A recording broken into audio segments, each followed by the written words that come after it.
Immagina di trovarti sulla costa di Cagliari, il mare davanti a te che riflette i colori del tramonto. E lì, imponente e silenziosa, la Sella del Diavolo. Ai suoi piedi, il porto turistico di Marina Piccola. Quel promontorio roccioso non è solo una formazione naturale. C'è una storia dietro, una leggenda antica che si è intrecciata col vento e il mare di Sardegna. La Sella del Diavolo. Così, con un'armata di demoni, scese nei cieli sopra Cagliari, deciso a prendere possesso di quella terra. Così selvaggio e incontaminato, che decise di farne il suo regno, un paradiso perduto di cui voleva essere il signore. Ma Dio non era disposto a lasciare che il diavolo si impossessasse di tanta bellezza. Così mandò uno dei suoi più valorosi angeli, Michele, l'arcangelo guerriero, per fermare il diavolo e i suoi seguaci. Lo scontro fu epico, un combattimento leggendario che riempì i cieli sopra il golfo di luci e bagliori. Michele e Lucifero si affrontavano in volo. Un turbine di energia e forza, e alla fine, con un colpo potente, l'arcangelo colpì il diavolo. Ora, se vuoi visitare questo luogo speciale, devi andare verso il Poetto, la spiaggia preferita dai cagliaritani. Da lì puoi salire su per il promontorio e scoprire il panorama che incantò persino gli angeli. Da lì puoi salire su per il promontorio e scoprire il panorama che incantò persino gli angeli. Scogli di Calamosca. Porzione di spiaggia del Poetto. Si parte da Calamosca, un vecchio quartiere sul mare, e si incammina lungo un sentiero che ti porta sempre più in alto. Mentre sali, potrai vedere i resti delle antiche torri di guardia, un tempio punico e anche qualche rovina romana, tracce di chi è passato prima di noi.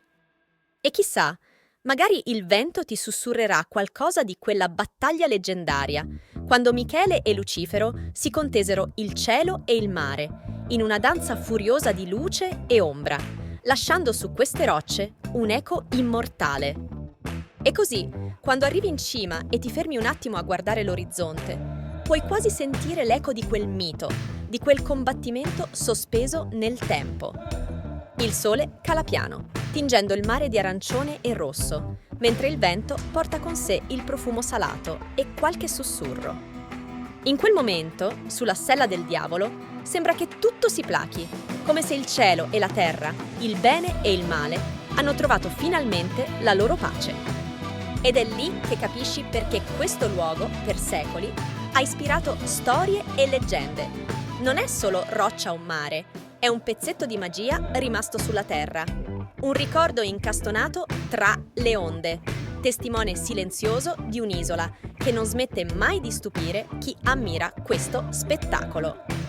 Vegetazione mediterranea, presente nel promontorio, pianta di Asfodelo mediterraneo. E mentre resti lì, con lo sguardo perso in quell'immensità, quasi ti dimentichi del tempo.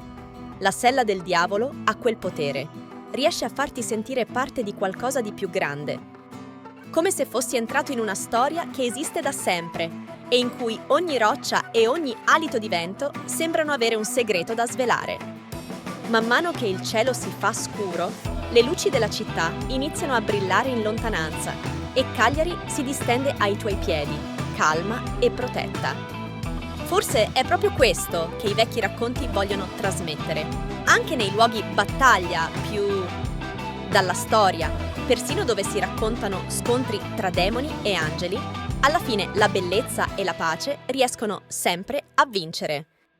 Quando decidi di riprendere il sentiero per tornare giù, ti porti dietro un po' di quella magia. Ora sai che la Sella del Diavolo non è solo una vetta da scalare, ma un luogo dove ogni passo è una connessione col passato, un abbraccio con leggende che parlano di speranza, coraggio e mistero. E, nel tuo cuore, magari speri che, proprio come dicono i sardi, anche tu possa tornare a rivedere quel posto, ogni volta scoprendolo sempre un po' più magico.